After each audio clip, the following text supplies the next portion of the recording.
Welcome back, ladies and gentlemen. It's Benedict here again, and so far we've talked about assets, and now I want us to talk about liabilities. And in assets, we've covered non-current assets and current assets, and we've also talked about the categories of. We've also talked about the categories of non-current assets and the categories of current assets. So now we want to focus on liabilities. So what do we mean by liability? So before I go to the explanation of liability, I will explain liability as what the company owes or what a business owes. What a business owes to other entities or other individuals that you need to pay in a later date. For example, you can borrow money from the bank and then you'll start paying maybe in 3 months' time. Maybe I've given you a grace period of 3 months. So after 3 months, you'll be paying this loan on a monthly basis. So this is a liability that you'll be paying at a later date. Or maybe you've purchased goods from a supplier that you need to sell, but the supplier has given you a credit period of 60 days. So within 60 days is when you'll be settling the bills of the supplier. So these are what we call liabilities. You'll be paying the suppliers at a later date, and whatever you owe them is what we call the liability that needs to be settled at a later date. So our explanation here for liability. So here we are saying that liability is the financial obligation of a company that results in the company's future sacrifices of economic benefits to the entity's business, or rather to other entities or businesses. So when you talk about future sacrifices of economic benefits, it means that money will be flowing out of your business and you'll be paying other businesses. So for like example, you've taken goods from suppliers and they have given you a credit period of 60 days. So when it comes to 60 days is when you'll be paying the suppliers. So money will be flowing outside your business and going to the suppliers. So it will be a sacrifice of the economic benefits to other entities, meaning you'll be getting revenue from maybe your customers as benefits. Then the sacrifice here will be you'll be taking this money you've gotten from the customers, and then you'll be paying your suppliers. So it is a financial obligation of a company that results in the company's future sacrifices of economic benefits to other entities or businesses. We are saying that liability can be an alternative to equity as a source of companies' financing. Okay, a liability can be an alternative to equity as a source of companies' financing. So maybe you've started a business, but now you need more money within your business. So instead of injecting more capital from your pocket into the business, you will go to the bank and get money. So remember we said that equity is capital plus retained earnings. So when you are starting a business, you've not done any operations, you only have capital. So that money that you are putting into the business will be capital. So now that you want to expand the business, instead of putting more money in terms of capital, you are going to get money from the bank and put into the business. So that bank loan will be a liability, but now it will be another source of company's financing. So instead of using equity, that is capital, you'll be using debt from a financial institution. So that's why we are saying a liability can be an alternative to equity as a source of company's financing. So down here we are saying that good management of liabilities can help companies organize successful business operations and accelerate value creation. So you can accelerate value creation from liabilities. Example here is when you get a loan from a bank. You want to expand your business. So when you expand your business, maybe you are applying now more goods to more customers. So you are scaling up your business. You are getting a loan from a bank. Then now you can get more customers. So when you get more customers, it means you are getting more revenue. So initially when you are getting profit before expansion, before getting debt, after getting debt now, and you are selling now more to customers, it means the profit will be more into your business. So when the profit is more into your business, it means that the net effect of your operations will be more net profit, or there will be increased value of your profits. So you will have increased the value of your business, because the value of your business is the net will be the net equity. Rather, it will be the value of your of the equity. So when you have more sales, you'll be getting more revenue. Then when you subtract off your expenses from revenue, you'll be getting your profit. So profit, you'll take your profit, rather you'll return your profit as retained earnings, and then the retained earnings plus capital forms equity. So when the equity, when the value of equity increases, you are creating more value to the business. Okay. So we're also talking of accounting reporting of liabilities. Accounting reporting of liabilities. So when we talk about accounting reporting of liabilities, let's see what we mean.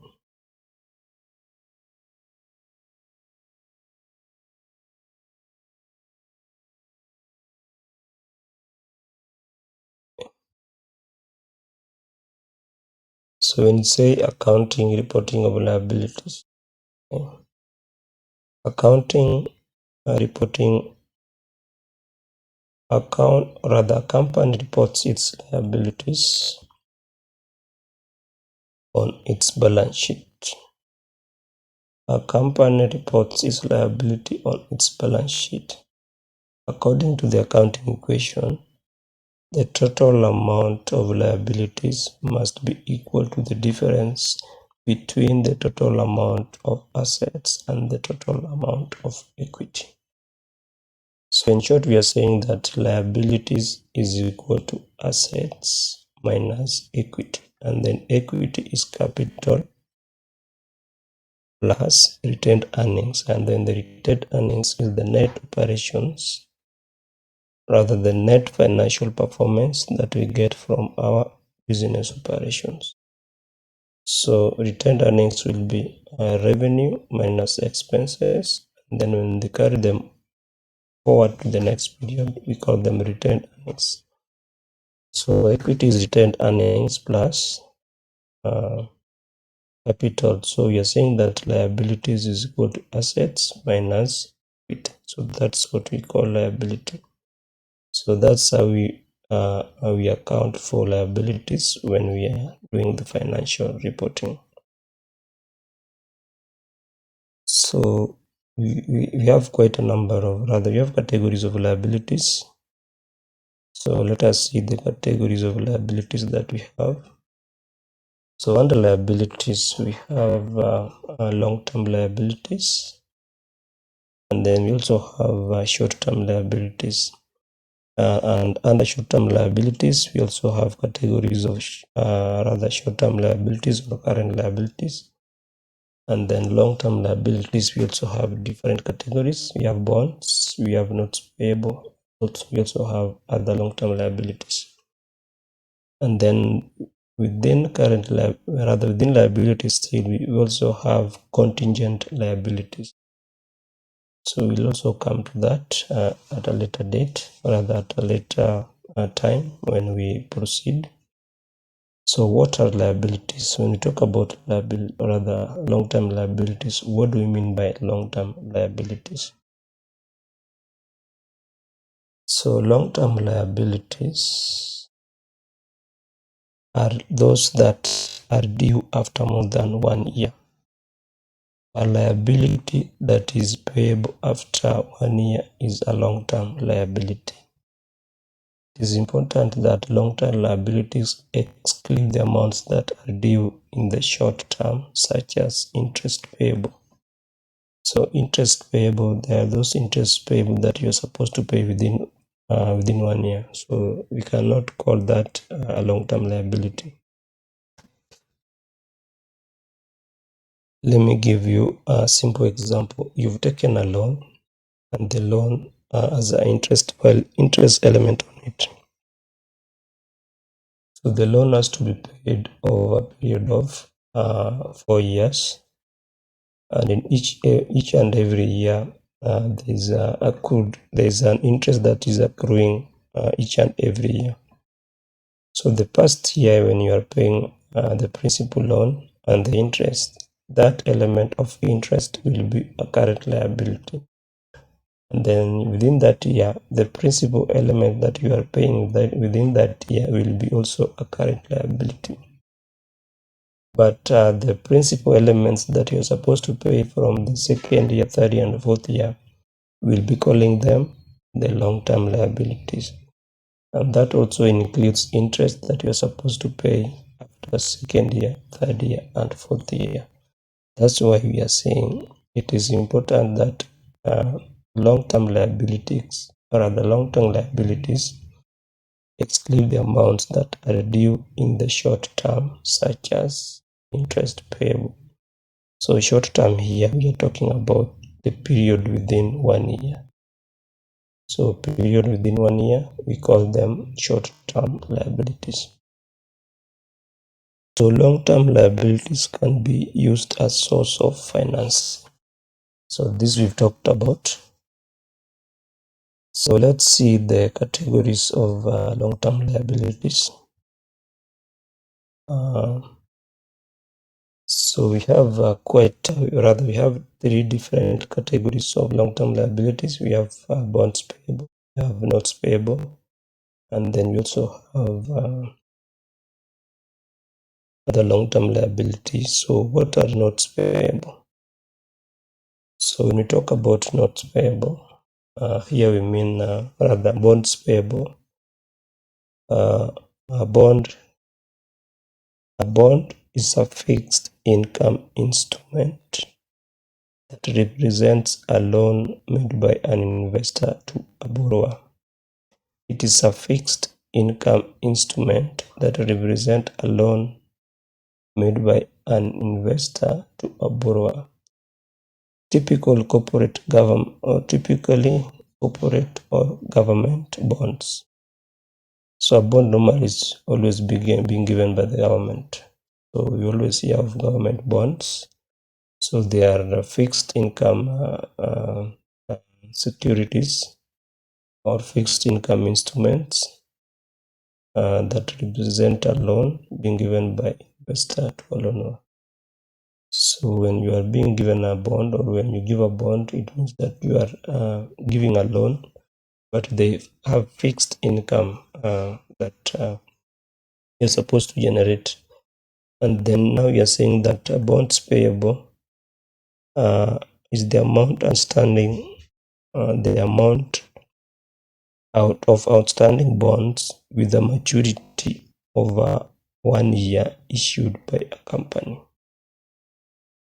So when the amount is outstanding on a bond and it is the maturity of that amount is over 1 year, it becomes a long-term liability. On the balance sheet date, the bonds payable account indicates the face value of the company's outstanding bonds. So in the balance sheet, rather in the balance sheet statement, or rather in the statement of financial position, the amount payable as bonds will indicate the face value of the amount outstanding that the company needs to pay as bonds. So that's what we mean by bonds payable. So let's see notes payable. So what do we mean about notes payable? So when we talk about notes payable, what do we mean? So notes payable, here we are seeing a note payable is a written promissory note. A note payable is a written promissory note. Under this agreement, a borrower obtains a specific amount of money from a lender and promises to pay it back with interest over a predetermined period of time over 1 year. So it is a written promissory note. It is a note given in writing that promises that a borrower will pay a certain amount of money over a given period of time with interest. So it is under this agreement, a borrower obtains a specific amount of money from a lender. You'll be getting money from a lender and you'll be promising to pay the lender with interest over a predetermined time period of 1 year. So it could be 2 years, could be 3 years, but the 3 years or 2 years or 5 years must be predetermined. The interest rate may be fixed over the life of the note, or may vary. So you could be told that you'll be paying interest for 2 years, but the amount, or rather the amount that you borrowed maybe could be paid within 5 years, but maybe you could be told that you'll be paying interest within 2 years, or you could be paying interest within 5 years as the principal amount of the debt that you'll be paying also over 5 years. The notes payable account on the balance sheet indicates the face value of the promissory notes. So the place value of the promissory notes is what will be indicated at the balance sheet. So let's proceed. So now we have we've talked about notes payable. So let's also see other long-term liabilities. So we have various long-term liabilities. So this one we have mortgage payable, we have a capital lease, also we have deferred tax. So what do we mean by mortgage payable or long-term debt? So when we talk about mortgage payable long-term debt, we are saying if a company takes out a mortgage or a long-term debt, it records the face value of the borrowed principal amount as a non-current liability on the balance sheet. So I think this one is simply explained. We don't need to explain further. You just take a loan, which is a long-term debt, and records the face value borrowed of the borrowed principal amount as a non-current liability on the balance sheet. Then we also have capital lease, and then we are saying capital lease are recognized as a liability when a company enters into a long-term rental agreement for equipment. A capital lease, for example, you've taken an equipment on lease, and then the agreement is that you need to pay it over 5 years. When you need to pay it over 5 years, and then it is a capital item, it is a capital lease, you are leasing an item, you are leasing a machinery, and then the agreement of lease payment is over 5 years. It is not under 1 year, it is over 5 years. So we are calling that one a capital lease, and then it falls under long-term liability. And then the capital lease amount is a present value of rental obligation. the capital lease amount is the present value of the rental obligation. So the amount that you're supposed to pay over 10 years or over 5 years or over 2 years is what we are calling is what we are saying the present value of the rental obligation. Then now moving forward, we also have here deferred tax liability. So what is deferred tax liability? So here we are saying that they arise from difference between the recognized tax amount and the actual tax amount the authorities. Is essentially, it means that the companies underpays the taxes in the current period and will overpay the taxes at some point in future. So apparently when you are paying taxes but you are underpaying, and then in future you will overpay, so whatever you are underpaying here becomes a tax liability because you will pay this tax in future. Apparently you are underpaying, but in future you will pay. But we'll talk about deferred tax later in future when we are doing advanced financial reporting, and I will just talk about it briefly. In future we'll see into details what we mean by deferred tax when we are doing the advanced financial reporting. So these are the long-term liabilities. So far we are done with the long-term liabilities. So I want us to stop at this moment. When we come back, we'll talk about current liabilities, and then we'll also talk about contingent liabilities. So I hope we understood what is meant by long-term liabilities, what is meant by notes payable, bonds payable, and other long-term liabilities. So thanks a lot for watching, and let's meet on the next class or the next video.